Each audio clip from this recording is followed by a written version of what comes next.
enemigos. También. Sabemos que siempre hay en un lado pastores, Capellanes. asesores espirituales, pastores, Capellanes. curas, etc. Y en el otro también.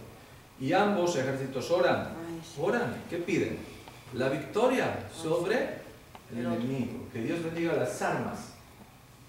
Imagínense. Eso hasta hace poco yo lo escuché. De una nación muy conocida, muy importante a nivel mundial. Ya. ¿Qué quiere decir eso?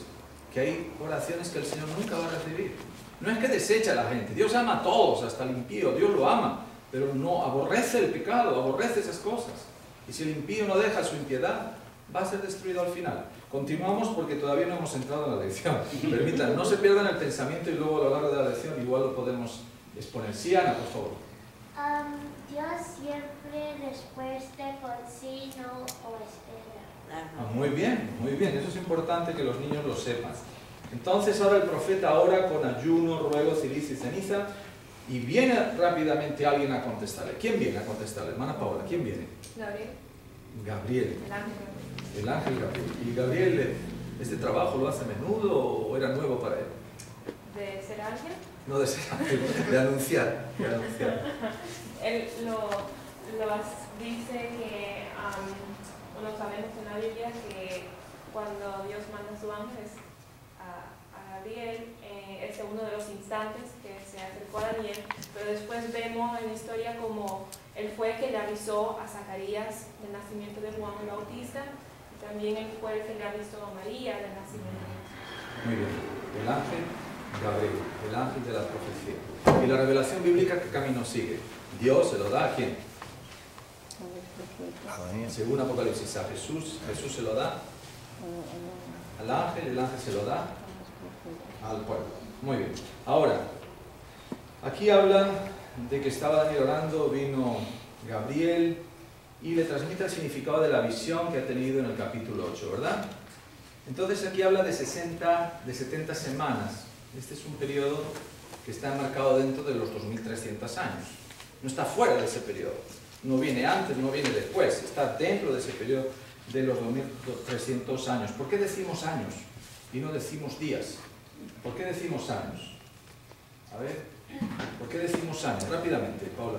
Porque en Números 14:34 dice que en la profecía un día equivale a un año. Entonces 2300 días y 2300. Ese es un argumento importante, bíblico, sobre eso nos basamos. Habría otro de carácter lógico, ¿no? 2300 días no nos conduce a ninguna fecha significativa. No deja paso a que se cumplan todos esos acontecimientos. Por lo tanto, ese argumento también nos valdría para añadirlo a la interpretación de año por día. Por lo tanto, tenemos un periodo de 2300 años, tenemos un periodo de 70 semanas, y lo que pregunta aquí, la número 2, ¿qué sucedería después de este periodo de tiempo? Sí, estamos hablando de 70 semanas, ¿no? ¿Qué son? ¿Cuánto tiempo son? 490 años. 490 años. ¿Por qué los niños? ¿Por qué son 490 años? Si la Biblia dice 7 semanas, 70 semanas, ¿por qué?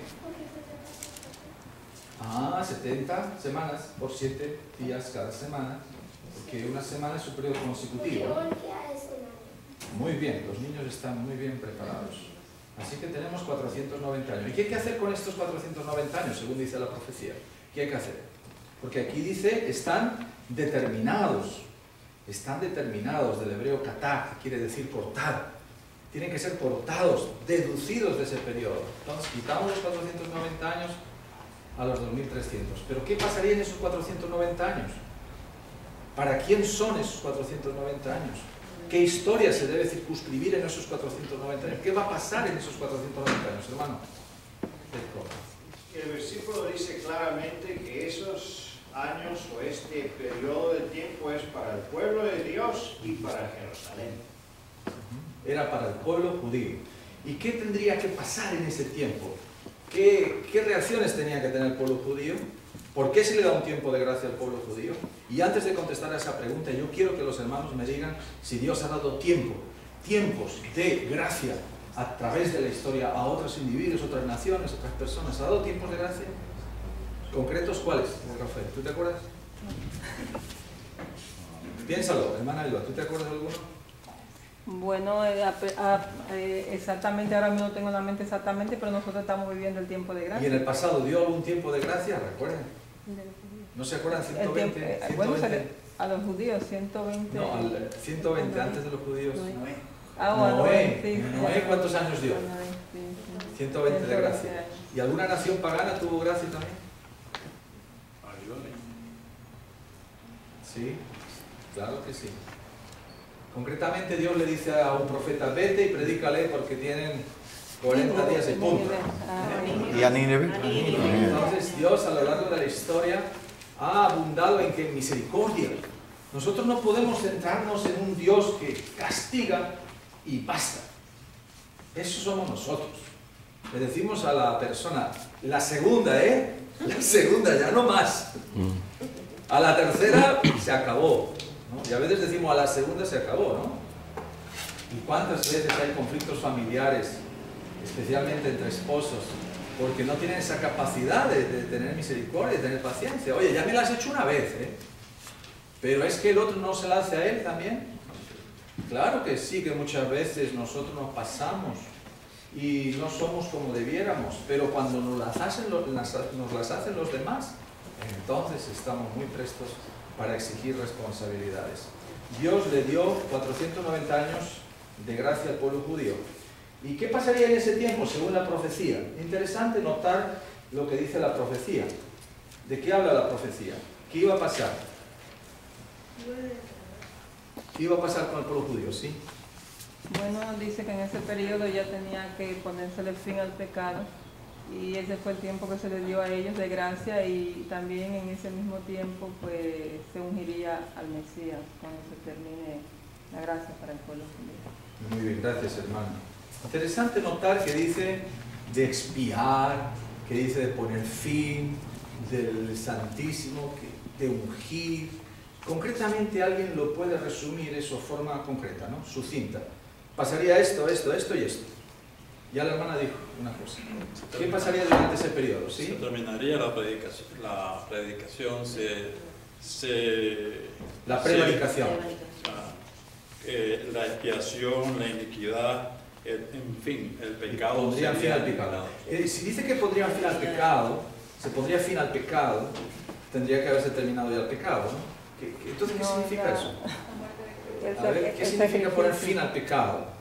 Y eso pasaría durante ese periodo de tiempo. ¿Alguien lo quiere explicar? Por ejemplo, poner fin al pecado es una cosa. Terminar la prevaricación es otra cosa. Sí, hermano.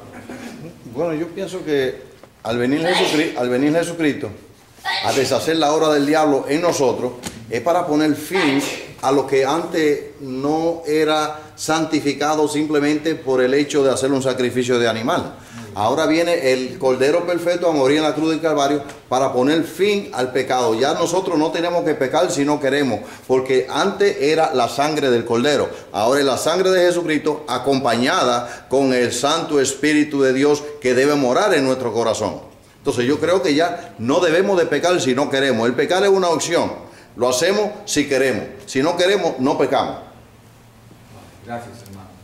Buena respuesta. Así es que poner fin al pecado en ese sentido. Que Jesús iba a expiar las demandas de la ley en el Calvario. Y con él se iba a determinar la profecía de Génesis 3:15. De que iba a aplastar la cabeza de la serpiente. Entonces, hagamos un parangón. Cuando una persona está en el corredor de la muerte, aquí en los Estados Unidos, en el estado que existe la pena capital, ¿está condenado o no está condenado? Está condenado. Está condenado, pero todavía no está muerto. ¿Pero cómo está ya? Está muerto. Está vivo, pero está muerto. ¿Por qué? Porque le queda solo el tiempito de gracia, que va a estar ahí esperando hasta que se ejecute la sentencia. Entonces, en el Calvario lo que ocurre es que la sentencia se emite, pero ahora falta que se ejecute. Pero el diablo ya está muerto. Jesús le ha pisado la cabeza, por eso dice poner fin al pecado, se acabó. Ahora hay un tiempo que se tienen que desarrollar las cosas y llegará el momento en el que la sentencia se ejecutará. Hermano Pablo.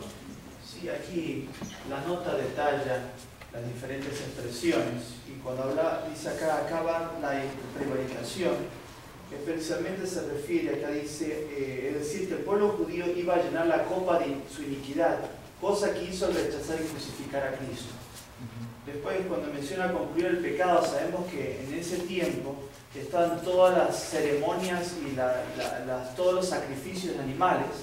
Entonces también aquí lo coloca, se había de concluir el pecado o las ofrendas por el pecado, todo lo que llevaba o todo este simbolismo iba a concluir. ¿Por qué? Porque la verdadera ofrenda, como dijo Juan, aquí el Cordero de Dios que quita el pecado del mundo, iba a llevar sobre sí, por eso la tercera expresión es piar la iniquidad, sobre sí llevar todo el pecado de la humanidad.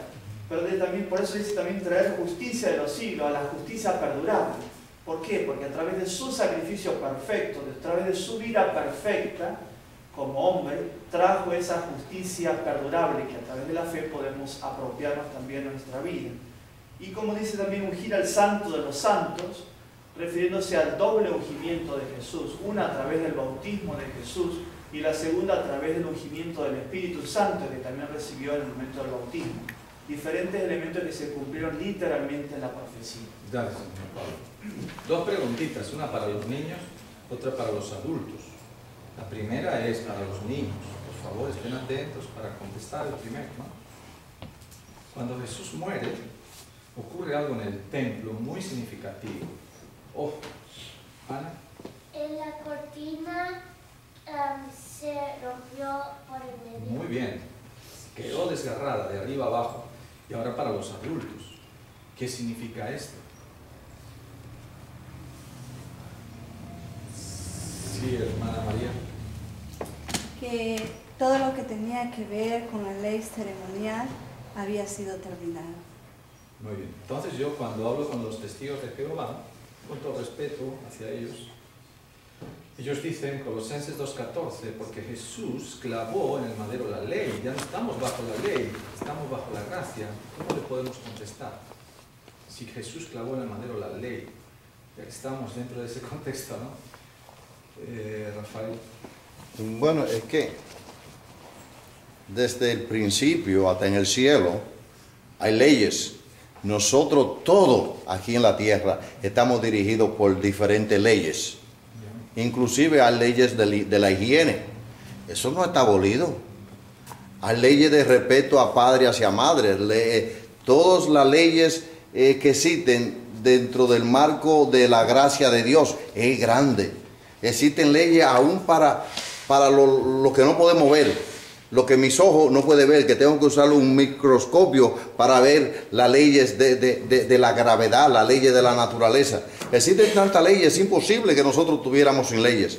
Ahora, la ley del sacrificio, la ley ceremonial quedó abolida. Entonces, tenemos que saber una diferencia de la ley moral y las leyes físicas, porque inclusive en el pueblo en Israel, como estaba en el desierto, habían inclusive leyes cuando tenían que ir a la letrina, que no había letrina, tenían que hacer su necesidad. Había formas que ellos tenían que hacerlos de acuerdo a las leyes de higiene, las leyes de lavar nuestro cuerpo. Entonces hay muchas cosas que nosotros no podemos decir todo quedó abolido en la cruz del Calvario, porque todavía existen, debemos de estar debajo de principios bíblicos y de principios morales que nosotros no podemos decir no existen.